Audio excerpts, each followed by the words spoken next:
जय हिंद दोस्तों। आज हम सब फिर एक नए वीडियो के साथ क्लास की शुरुआत करते हैं। आज की क्लास में जिस सब्जेक्ट को आज हम सब कवर करेंगे वह सब्जेक्ट आपका है ईवीएस पर्यावरण। आज की वीडियो दोस्तों आपके आने वाले सीटेट एग्जाम के लिए मोस्ट इंपॉर्टेंट है। इसमें आज जो टॉपिक आज हम सब कवर करेंगे वह टॉपिक आपका है आश्रय। आश्रय को दोस्तों हम सब बहुत अच्छे से कवर करने का प्रयास करेंगे। इस टॉपिक से आपके सीटेट एग्जाम में हर बार क्वेश्चन पूछे जाते हैं। अगर दोस्तों आप इस चैनल पर नए हैं तो चैनल को सब्सक्राइब जरूर करिए। यहाँ पे हम सब सीटेट के सभी subject plus previous year question paper को डेली कवर कर रहे हैं। चलिए हम सब आगे बढ़ते हैं और क्लास की शुरुआत करते हैं।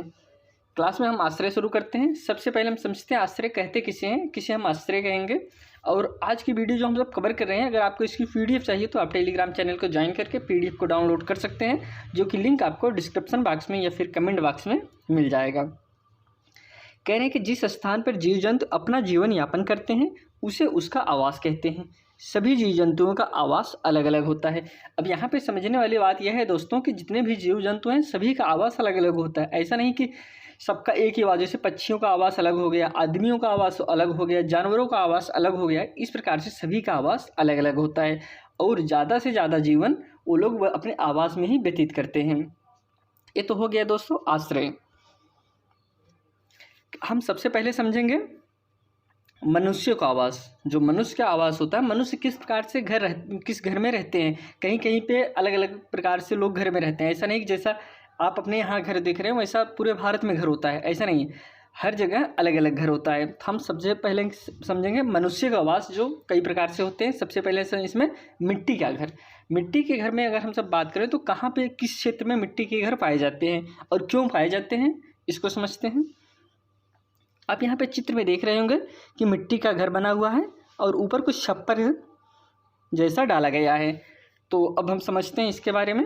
कह रहे हैं कि इस प्रकार के घर सामान्यतः अत्यधिक तापमान वाले इलाके में पाए जाते हैं। कहाँ दोस्तों? जहाँ ज़्यादा तापमान होता है, जहाँ ज़्यादा गर्मी पड़ती है, वहाँ पे इस प्रकार के घर पाए जाते हैं। कैसे? मिट्टी के घर। कह रहे हैं कि इस प्रकार के घरों की दीवारें मिट्टी की सहायता से मोटी बनाई जाती हैं ताकि इसके अंदर गर्मी ना पहुँचे। क्यों मोटी बनाई जाती हैं दोस्तों? ताकि इसके अंतर्गत घर के अंदर गर्मी ना जाए। इसकी दीवारें मोटी बनाई जाती हैं ताकि अंदर जो है गर्मी, जो बाहर की गर्मी है वह अंदर न जाए। और समझते हैं ऐसे घर की छत टुनटुनियों व लकड़ियों से बनाई जाती हैं जिसमें अधिकता किसकी होती है दोस्तों? नीम और कीकर की होती है। इसे लकड़ियों से बनाई जाती हैं। जो झाड़ियाँ होती हैं उससे यह बनाए जाते हैं। इनकी जो छतें होती हैं, जो मिट्टी के घर होते हैं, उनकी छतें लकड़ियों टहनियों से बनाई जाती हैं। इसमें जो अधिकांश प्रयोग किया जाता है वह नीम और कीकर है दोस्तों। नीम और कीकर का प्रयोग किया जाता है। अब नीम और कीकर का प्रयोग हम क्यों करते हैं, इसको समझते हैं। कह रहे हैं कि जिससे छतों में कीड़े मकोड़े न लगें। नीम और कीकर का ऐसा पेड़ है दोस्तों, ऐसा झाड़ियाँ होती हैं जिसमें जल्दी कीड़े नहीं लगते हैं। इसका प्रयोग हम अपने जो अपना मिट्टी का घर होता है उसके ऊपर कर देते हैं, तो फिर उसमें जल्दी कीड़े नहीं लगते, घूमते नहीं हैं और काफ़ी दिन चलते हैं। यह पॉइंट हो गया दोस्तों। आगे समझते हैं। कह रहे हैं कि इस प्रकार के घर सामान्यतः राजस्थान जैसे स्थानों पर पाए जाते हैं जहां सामान्य से अधिक गर्मी पड़ती है। अब देखिए दोस्तों, यहाँ पे समझने वाली बात यह है कि पहला तो राजस्थान में दोस्तों गर्मी ज़्यादा पड़ती है। सामान्य से अधिक गर्मी कहाँ पड़ती है? राजस्थान में पड़ती है। इसलिए मिट्टी के घर कहाँ पाए जाएंगे? आपके ज़्यादा से ज़्यादा जो है आपके राजस्थान में ही इलाके में पाए जाते हैं, क्योंकि वहाँ पे गर्मी बहुत ज़्यादा पड़ती है। उससे गर्मी से बचने के लिए ये सब मिट्टी के घर वहाँ के लोग बनाते हैं। कह रहे हैं कि इस दीवारों को मजबूत बनाए रखने के लिए मिट्टी में भूसा मिलाकर, क्या दोस्तों? मिट्टी में भूसा मिलाकर लेप लगाया जाता है। इसके फर्श को समय समय पर गोबर से लीपा जाता है। और गोबर से क्यों लीपा जाता है इसको समझिए, ताकि कीड़े ना लगे। इस पॉइंट से दोस्तों आपके हर बार क्वेश्चन बने हैं। आपके अगले प्रीवियस ईयर देख लीजिए, कोई ना कोई क्वेश्चन आपका इस टॉपिक से मिल जाएगा कि जो इसके फर्श होती हैं, मिट्टी के घर की जो फर्श होती हैं, उसे गोबर से लीपा जाता है। गोबर से क्यों लीपा जाता है? सुंदर दिखने के लिए, खुरबदा दिखने के लिए, या फिर कीड़ों से बचाने के लिए। इस प्रकार से ऑप्शन दिए रहते हैं। इसमें आप यही समझिए कि जो फर्श है वह गोबर से इसलिए लीपा जाता है ताकि उसमें कीड़े मकोड़े ना लगें। चलिए आगे बढ़ते हैं। हम अब समझते हैं इग्लू। जो बर्फ़ के घर होते हैं दोस्तों, वह कहाँ पाए जाते हैं? इसमें रहते कौन हैं? आप यहाँ पे एक चित्र में देख रहे होंगे, यह बर्फ़ का घर बना हुआ है। एक गुंबद के आकार से बना है और इसका प्रवेश द्वार दोस्तों देखिए ऐसा बना हुआ है, छोटा सा है। तो अब हम इसको समझेंगे कहाँ ऐसे घर कहाँ पाए जाते हैं। कह रहे हैं कि इस प्रकार के घर गुंबद के आकार के होते हैं। कैसे दोस्तों? गुंबद के आकार के होते हैं। इस प्रकार के घरों का निर्माण छोटे छोटे बर्फ के टुकड़ों को जोड़ कर किया जाता है। ऐसा नहीं है कि पूरा बर्फ ही है, पूरा एक सम्मा बर्फ नहीं है, इसे छोटे छोटे टुकड़े को काट कर उससे ही यह घर बनाया जाता है। कौन घर दोस्तों? इग्लू या बर्फ का घर। यह इस्किमो शिकारियों का अस्थायी निवास होता है। कैसा निवास होता है दोस्तों? अस्थायी निवास होता है। किसका? इस्किमो शिकारियों का।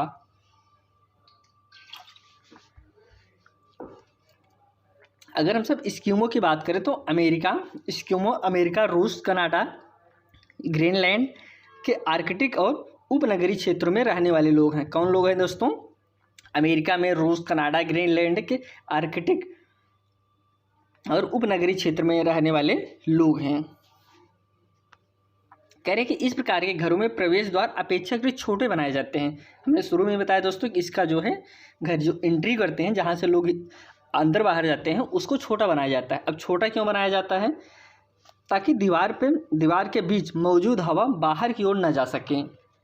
ताकि दोस्तों बाहर बहुत ज़्यादा ठंड रहती है, तो बाहर की हवा अंदर ना आए और अंदर की जो हवा गर्म हवा है वह बाहर न जा पाए। इसलिए इसके अपेक्षाकृत छोटे बनाए जाते हैं। जो आने जाने का रास्ता, जो घर में प्रवेश द्वार होता है, उसे छोटा बनाते हैं।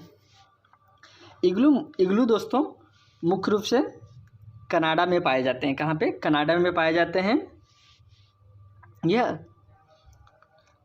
अस्थायी शीतकालीन घर है दोस्तों। कैसा? अस्थायी, जैसे हम शुरू में बताएं कि अस्थायी आवास होता है, अस्थायी नहीं होता है।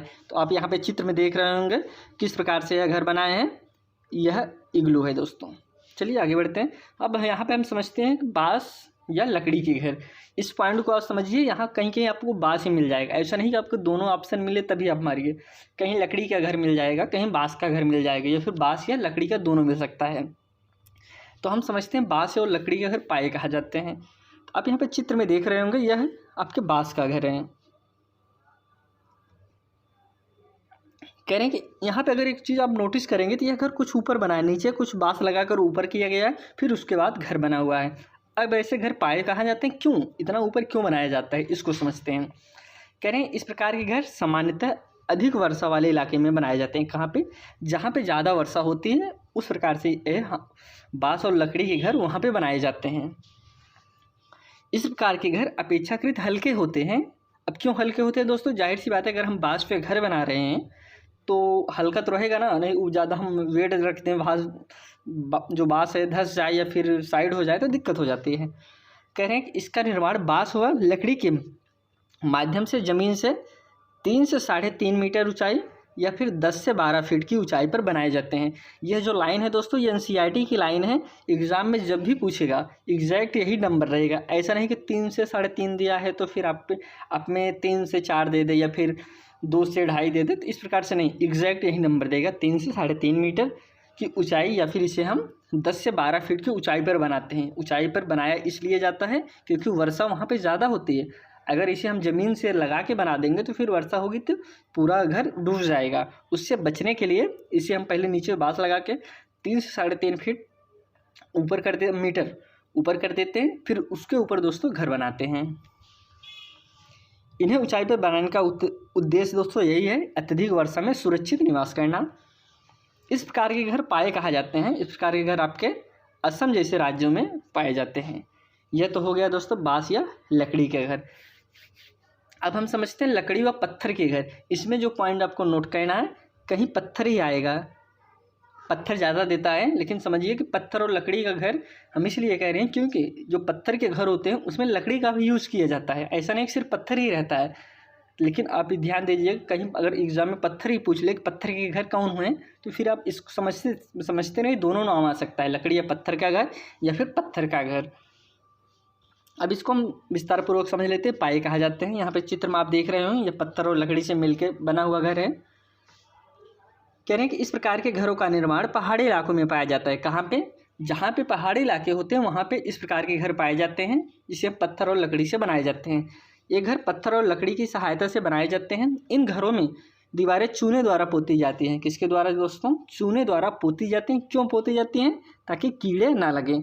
इसका जो पोताई होता है दोस्तों वह चूने द्वारा किया जाता है, जिससे चूने द्वारा इसलिए करते हैं कि उसमें कीड़े ना लगे और ज़्यादा दिन तक चले। आगे पॉइंट समझते हैं। इन घरों में फर्श लकड़ी द्वारा बनाए जाते हैं। अभी हमने ऊपर जैसे बताया कि इसमें लकड़ी और फर्श पत्थर दोनों का प्रयोग किया जाता है। इनकी जो फर्श होती है वह लकड़ी की होती है, इनकी जो दीवारें होती हैं वह पत्थर की होती हैं। ये घर 1 मंजिला और 2 मंजिला दोनों हो सकते हैं, दोनों होते हैं। इसके निचले मंजिले का प्रयोग स्वयं निवास करने के लिए किया जाता है। इस प्रकार के घर दोस्तों पाए कहाँ जाते हैं? हिमाचल में पाए जाते हैं और आपके लद्दाख, दोनों जगह में लकड़ी और पत्थर के घर पाए जाते हैं। लेकिन दोनों में कुछ अंतर है, उस अंतर को आप समझ लीजिए क्योंकि क्वेश्चन इससे बहुत बार पूछे गए हैं। कह रहे हैं कि हिमाचल में अधिकांश घरों की छतें ढालू होती हैं दोस्तों। कैसी होती हैं? छतें ढालू होती हैं। अब ढालू की बात समझिए तो इस तरीके से होती हैं ताकि बर्फ़ पड़े तो बर्फ़ जो है सड़क के नीचे चली जाए, छत के ऊपर ना रहे, नहीं छत गिरने का चांस हो जाता है।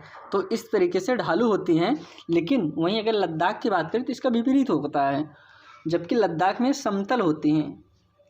लद्दाख की छतें समतल होती हैं और उसका उपयोग दोस्तों वहाँ के लोग अनाज सुखाने के लिए करते हैं। ये पॉइंट आपके एग्ज़ाम में पूछा गया है कि ऐसे कहाँ के लोग हैं जो अपनी छतों का प्रयोग अनाज सुखाने के लिए करते हैं। तो दोस्तों अनाज सुखाने के लिए सभी लोग अपने यहाँ छतों का प्रयोग करते हैं, लेकिन जो आपकी एनसीईआरटी में लिखा गया है आप उसको ध्यान देना है कि आपको लद्दाख ही बताना है। ऐसा नहीं आप ये भी कह सकते हैं हमारे यहाँ भी तो अनाज को जो है छत पे ही सुखाया जाता है, वो भी तो सही हो सकता है। लेकिन ऐसा नहीं, जो आपके एनसीईआरटी में लिखा गया है उसको आपको मानना है। एनसीईआरटी में यही लिखा गया है कि लद्दाख में छतों का प्रयोग अनाज सुखाने के लिए किया जाता है। और वो कहाँ किया जाता है उससे आपसे नहीं मतलब है, लेकिन जो एनसीईआरटी है उसको आप फोकस करना है क्योंकि एग्ज़ाम जब भी बनेगा तो यही पूछेगा। अब हम हाउस बोट समझते हैं। आप यहाँ पे चित्र में देख रहे होंगे, ये एक सुंदर सी नाव की तरह दिख रही है, इसे हम हाउस बोट कहते हैं। इसे तैरता हुआ घर भी कहा जाता है दोस्तों। हाउस बोट को तैरता हुआ घर भी कहा जाता है। ये अधिकांशतः 2 मंजिला होता है। आप यहाँ पे चित्र में देख रहे होंगे, यह 2 मंजिला होता है ज़्यादा से ज़्यादा। इसमें सजावट या सुंदर नक्काशी होती है दोस्तों। कैसा? इसे अच्छे से सजाया जाता है और नक्काशी की जाती है। जो इसकी लकड़ी होती हैं उस पर अच्छी से नक्काशी की जाती है। क्यों की जाती है? जिसका उद्देश्य पर्यटकों को आकर्षित करना। जो सैलानी आते हैं, जो पर्यटक आते हैं, उनको लुभाना, उनको आकर्षित करना होता है। जितना अच्छा हमारा हाउस बोट रहेगा उतना ही ज़्यादा लोग उस पर आएंगे। अब देखिए दोस्तों, आएंगे तो यह आगे हम इसके पॉइंट समझते हैं। ये सामान्यतः केरल और जम्मू कश्मीर में पाए जाते हैं। कहाँ कहाँ पे? जो आपके हाउस बोट है दोस्तों आपके जम्मू कश्मीर में पाए जाते हैं और केरल में पाए जाते हैं। अब यहाँ पे हम डोंगे समझते हैं। यह भी इसे भी दोस्तों इसे भी तैरता हुआ घर कहा जाता है। 1 मंजिला होता है जो ऊपर से खुले हुए होते हैं। अब यहाँ पे डोंगे की अगर बात करें तो नाव की तरह होता है। नाव आपने देखी होंगे तो नाव की तरह एकदम होता है, उसे हम डोंगे कहते हैं। इसका प्रयोग मछुआरों द्वारा किया जाता है। किसके द्वारा किया जाता है दोस्तों? मछुआरों द्वारा किया जाता है। फिर आगे हम समझते हैं पिग्मी जात के आवास। कह रहे हैं कि कांगो बेसिन के पिग्मी एक मानव प्रजाति है दोस्तों। कौन सी मानव प्रजाति है? इसका निवास क्षेत्र मध्य अफ्रीका के कांगो नदी घाटी में है। कहाँ पे दोस्तों? कांगो नदी घाटी में है। जो पिग्मी जात के आवास हैं दोस्तों, इनका निवास स्थान कहाँ पे है? मध्य अफ्रीका के कांगो नदी घाटी पे। इस नदी का आप नाम याद रखिएगा। यह कांगो नदी घाटी के क्षेत्र में रहते हैं। मध्य अफ्रीका के कांगो नदी घाटी में है। इनका आवास अस्थायी होता है। इनका आवास दोस्तों अस्थायी होता है। जंगली जानवरों से बचने के लिए अपने आवास वृक्षों पर बनाते हैं दोस्तों। किस पे? वृक्ष के, पेड़ के ऊपर बनाते हैं। क्यों पेड़ के ऊपर बनाते हैं? क्योंकि है जंगली जानवर से बचने के लिए। ये पॉइंट आप जरूर नोट करिएगा कि पिग्मी जो जाते हैं वह अपना आवास वृक्षों पर क्यों बनाते हैं? जानवरों से बचने के लिए। ये तो हो गया मानव के आवास। जो प्रमुख मानव के आवास से आपके सीटेट एग्जाम में क्वेश्चन पूछते हैं उस पर हमने चर्चा की है। अब हम चर्चा करते हैं पक्षियों के आवास, क्योंकि इससे भी आपके क्वेश्चन पूछे जाते हैं। सबसे पहले पक्षियों के आवास में हमसे चर्चा करेंगे चील के बारे में चर्चा करेंगे। चील अपना घोंसला किस तरीके से बनाता है, कैसे रहता है, इस पे। यहाँ पे चित्र में आप देख रहे होंगे, यह चील का घोंसला है। सबसे बड़ा घोंसला अगर किसी पक्षी का है तो दोस्तों किसका है? चील का घोंसला होता है। चील का घोंसला सबसे बड़ा घोंसला होता है। इसका घोंसला सामान्यतः 4 फीट तक चौड़ा होता है। कितना दोस्तों? 4 फीट तक चौड़ा हो सकता है। ये अपने घोंसले का निर्माण इलाके के सबसे ऊंचे पेड़ की सबसे ऊंची डाली पर करता है।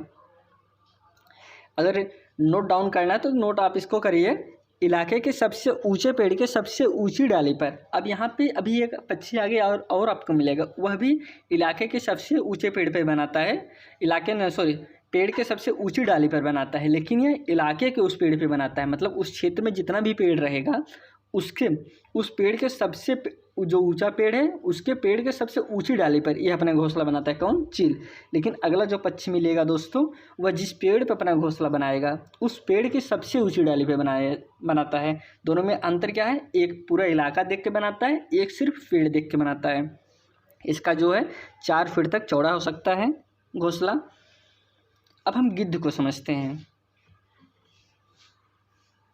गिद्ध अंडे देने के लिए चील के छोड़े गए घोंसले का प्रयोग करता है या इलाके के सुनसान पेड़ों पर घोंसले का निर्माण करता है। अब देखिए दोस्तों, यहाँ पे समझने वाली बात है कि अगर ज़्यादा से ज़्यादा प्रयोग जो चील के द्वारा छोड़ा गया घोंसला है उसी का प्रयोग कर लेता है। अगर बनाता भी है तो दोस्तों ये बनाता कहाँ पे है? जो सबसे ज़्यादा सुनसान एरिया हो, जो सुनसान इलाका हो, वहाँ पे अपने घोंसले का निर्माण करता है। कौन? गिद्ध। फाख्ता समझते हैं। फाख्ता को अगर आप चित्र में देखिए तो एकदम लगेगा कबूतर के जैसा है। इसके बारे में हम कुछ समझते हैं। करें, कबूतर प्रजाति का एक सुंदर पक्षी है दोस्तों। कौन? फाख्ता। यह कबूतर ही प्रजाति का एक पक्षी है, लेकिन इसे हम कबूतर नहीं कहते हैं, ये फाख्ता है। फाख्ता को हम घुघु पक्षी के नाम से भी जानते हैं। किस नाम से दोस्तों? घुघु पक्षी भी कहते हैं फाख्ता को ही। यह पक्षी अपना घोंसला झाड़ियों जैसे कैक्टस के कांटों में बनाता है। कहाँ पे दोस्तों? कैक्टस के कांटों या फिर झाड़ियों में अपना घोंसला बनाता है। अब हम बसंत गौरी के बाद समझते हैं दोस्तों, वर्ड कीपर। अब यहाँ पे चित्र में देख रहे होंगे कि यह पेड़ की डाली में अपना घोंसला बनाया हुआ है। यह पेड़ के तने को गहरा छेद बनाकर उसमें अंडा देता है। कौन दोस्तों? बसंत गौरी। बसंत गौरी जो गर्मी में टुक टुक करती रहती हैं। अब गर्मियों में बहुत सारी आवाज़ें मतलब गर्मी में ज़्यादा से जैसे कहीं ऐसा लगता है कुछ ठोक रहा है, तो वही होता है कि घोंसला बनाता है पेड़ के डालियों में ही।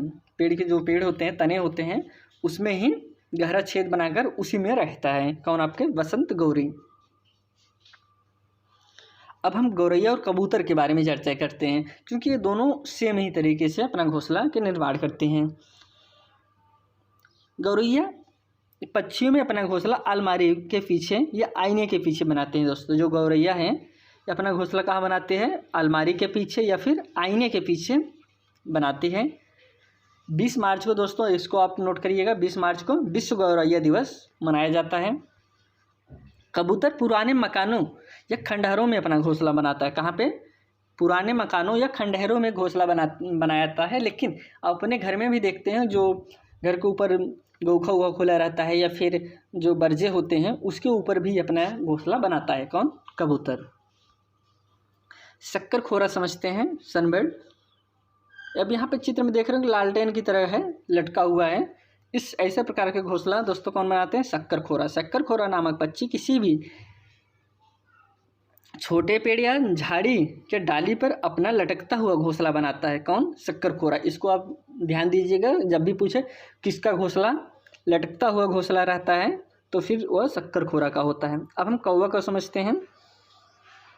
कौवा अपना घोंसले का निर्माण करने के लिए किसी भी पेड़ की सबसे ऊंची डाली पर, अभी हमने गिद्ध के बारे में आपको बताया था कि वह इलाके के सबसे ऊंचे पेड़ पे अपने सबसे ऊंचे पेड़ से इलाके के सबसे ऊंचे पेड़ के सबसे ऊंची डाली पर बनाता है। लेकिन कौवा जिस पेड़ पे बनाएगा उस पेड़ की जो सबसे ऊंची डाली रहेगी उस पे बनाएगा।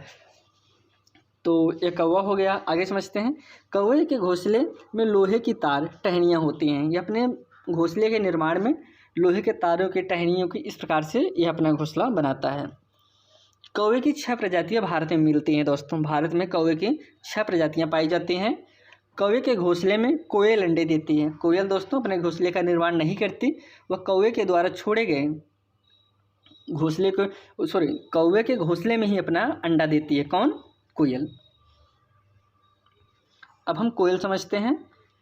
कोयल अपने घोंसले के निर्माण नहीं करती, यह कौवे के घोंसले में ही अपना अंडा देती है।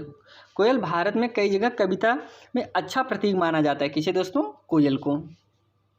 कोयल या कोकिल कुक्कू कुल की पक्षी है। किस कुल की पक्षी है दोस्तों? कुक्कू कुल की पक्षी है। अब हम शुतुरमुर्ग को समझते हैं। करेंगे जमीन में गड्ढा खोदकर घोंसले का निर्माण करता है जो आप, और उसी में अंडा देता है। शुतुरमुर्ग दोस्तों वह जमीन में गड्ढे खोदकर उसमें अपना अंडा देता है। आवश्यकता पड़ने पर यह 70 किलोमीटर घंटे की रफ्तार से भाग सकता है। कौन? शुतुरमुर्ग। दार्जिन चिड़िया, जैसे इसे नाम से स्पष्ट हो रहा है दार्जिन, इसका नाम ही इसलिए पड़ा है क्योंकि ये दर्जी वाला काम करती है। दर्जी की तरह सिल के अपने घोंसले का निर्माण करती है। आप यहाँ पर चित्र में देख रहे होंगे किस तरीके से दो पत्तों को आपस में सिलकर घोंसला बनाई हुई है।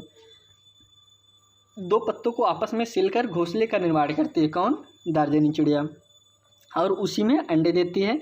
दार्जिन चिड़िया दोस्तों, उसका यह नाम उसके घोंसले बनाने की खास कला के कारण मिला है। अब हम उल्लू को समझते हैं। दिन की अपेक्षा रात में अधिक स्पष्ट दिखाई देता है। किसे दोस्तों? उल्लू को। दिन में वह कम देखता है लेकिन रात में ज़्यादा साफ देख लेता है। यह अपनी गर्दन पूरी घुमा सकता है दोस्तों। यह अपनी गर्दन पूरी घुमा सकता है, लेकिन झटके से बात करें तो झटके से मैना घुमाती है, लेकिन उल्लू अपनी गर्दन पूरी घुमा सकता है। इसकी आंखें मनुष्य की भांति सामने की ओर होती और किसी पक्षी की सामने आंख नहीं होती है दोस्तों, लेकिन उल्लू की आंख जो है मनुष्य की तरह एकदम सीधा सामने होती है। हम कलचिड़ी की बात करते हैं। कलचिड़ी कलचिड़ी इंडियन रोवन नामक पक्षी अपना घोंसला जमीन पर पड़े पत्थर के बीच या खाली जगह में बनाती है और उसी में वह अंडा देती है। आप यहाँ पे चित्र में देख रहे हैं, ईंटा रखा गया, थोड़ा सा जगह है, वहीं अपना घोंसला बना ले और उसी में वह अंडे देती है। ये अपने घोंसले का निर्माण टहनी प्लस जड़ें, ऊन, बाल या रुई इन्हीं सब का प्रयोग करके अपना घोंसला बनाती है। कौन? कलचिड़ी। अब हम कुछ समझ लेते हैं दोस्तों, कुछ आपके जो होते हैं जो मनुष्यों के घर में रहते हैं, कुछ पानी में रहते हैं, कुछ जंगल में रहते हैं, उस पर चर्चा कर लेते हैं। कह रहे हैं मनुष्य के घरों में कौन कौन रहता है दोस्तों? कुत्ता, बिल्ली, छिपकली, मच्छर, मकड़ी, चूहा, चींटी, यह सब आपके मनुष्य के घरों में पाए जाते हैं। जहाँ मनुष्य रहता है वहीं पे रहते हैं। अगर जंगल में रहने वाली अगर बात करें तो जैसे शेर हो गया, हाथी, हिरन, गैंडा, बाघ, मोर, चिंपैंजी, तेंदुआ, लकड़बग्घा, ये सब दोस्तों आपके जंगल में रहने वाले जीव हैं। अब पेड़ पे रहने वाले जो जीव दोस्तों, बंदर, सलाथ, लंगूर, पांडा तथा विभिन्न प्रकार के पक्षी, जो पक्षी है दोस्तों आपके पेड़ पे ही पाए जाते हैं। अब पानी में रहने वाले अगर हम सब बात करें, जैसे मछली हो गया, डॉल्फिन, व्हेल, मगरमच्छ, सांप, बत्तख, मेढक, कछुआ, यह सब आपके पानी में रहने वाले जीव हैं। अगर हम ज़मीन पर रहने वाले जीव की बात करें तो जैसे कुत्ता, बिल्ली, गाय, भैंस, गधा, घोड़ा, बकरी, यह सब आपके ज़मीन पर रहने वाले जीव हैं। अब इसमें देखिए दोस्तों, जो कन्फ्यूजन होगा आपको, कहेंगे सांप तो बिल में भी रहता है, लेकिन कुछ सांप पानी में भी रहते हैं, इसलिए कन्फ्यूजन ना होइएगा। जो जैसे आपके अभी हम यहाँ पे देख लें मोर, जैसे आप देख लें कहीं चिड़ियाघर में जाएंगे तो वहाँ पर एक जंगल, जैसे खुला जंगल है, वहाँ पे रहेगा। कहीं और भी अगर मोर कोई जिला ले, कोई अपने यहाँ पाल ले मोर या फिर रखा है, तो फिर वो आप कहेंगे तो जंगल तो है नहीं, फिर तो अपने घर में रखा, अपने पास रखा है, तो फिर मनुष्य के साथ रहने वाला जीव है। लेकिन ऐसा नहीं है, जो उसका मूल निवास है, मूल निवास इसका क्या है दोस्तों? मोर का मूल निवास जंगल है, इसलिए वो जंगल माना जाएगा। जैसे बहुत लोग हैं बंदर जिला लेते हैं, बंदर रख लेते हैं, तो कहेंगे तो ये तो पेड़ पे रहा, लेकिन ये तो आदमी के साथ उसके घर में रह रहा है, तो फिर यह कैसे? तो यह नहीं, उसका मूल निवास दोस्तों पेड़ पे रहने वाले जीव में माना जाता है।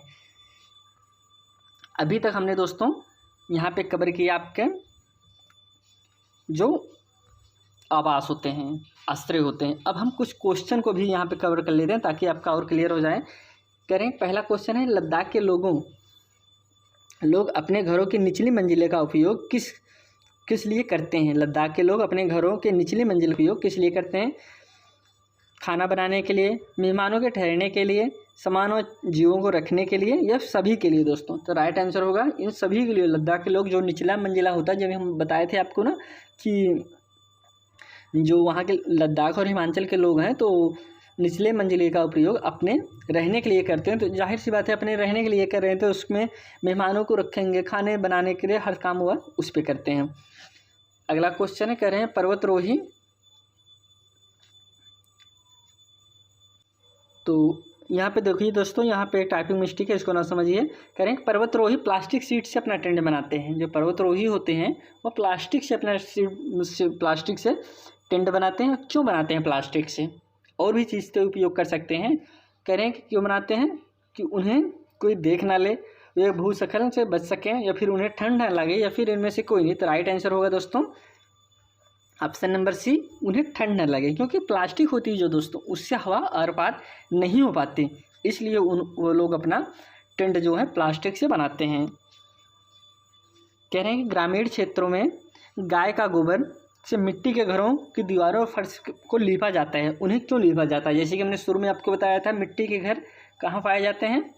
आपके राजस्थान इलाके में। और उनकी फर्श दोस्तों लीपी जाती है, गोबर से लीपी जाती है। क्यों लीपी जाती है? क्योंकि उसमें कीड़े ना लगें। अगर जाहिर सी बात है उसका गोबर लीपने का प्रयोग अपने सबके यहाँ भी करते हैं, तो किस लिए करते हैं? क्योंकि वहाँ पे कीड़े ना लगें। तो पहला ऑप्शन है फर्श की प्राकृतिक रंग देने के लिए, गलत है। कीड़ों को दूर रखने के लिए, सही है दोस्तों। चिकना साफ बनाने के लिए, ये भी गलत है। खुरदरा या घर्षण बनाने के लिए, सब गलत है दोस्तों। यह पॉइंट आपका जरूर नोट करिएगा, यह क्वेश्चन आपको जरूर मिलेगा, इससे रिलेटेड क्वेश्चन आपको एग्जाम में ज़रूर मिल जाएगा।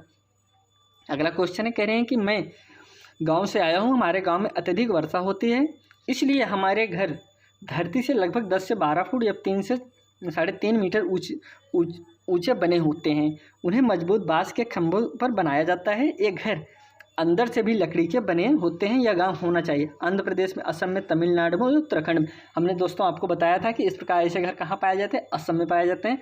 क्यों पाए जाते हैं? क्योंकि वहाँ पे वर्षा बहुत ज़्यादा होती है। अगर वो फर्श पे घर रहेंगे तो डूब जाते हैं।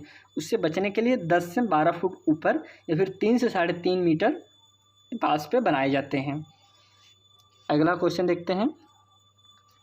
कहने के निम्नलिखित में से लेह और लद्दाख के मकानों की विशेषता बताइए दोस्तों। लेह और लद्दाख के मकानों की विशेषता आपको बताना है। पेड़ की टहनी से बनी लकड़ी की ढालू छतें, या फिर निचली मंजिले में कोई खिड़की नहीं, पत्थर, मिट्टी, चूने से बनी दीवारें, या फिर लकड़ी के फर्श। अब देखिए दोस्तों, इसमें जो इम्पॉर्टेंट है, हमने आपको बताया था कि इस प्रकार के जो पेड़ के टहनों से बने लकड़ी ढालू छतें कहाँ पाई जाते हैं? आपके मिट्टी के घरों में पाई जाते हैं, जो कि आपके राजस्थान में पाए जाते हैं। तो हमने लेह लद्दाख की बात करें तो पहला ऑप्शन आपका गलत हो जाएगा। अब देखिए, जब पहला ऑप्शन आपका गलत हो गया, आप एक बार जो ऑप्शन दिया गया उसमें समझ लीजिए। जिसमें पहला ना हो वह आपका सही हो सकता है। तो पहला ए में पहला है, बी में पहला है, सी में भी पहला है, मतलब आपका यह तीनों ऑप्शन नहीं होंगे। बचा कौन ऑप्शन? डी ऑप्शन बचा।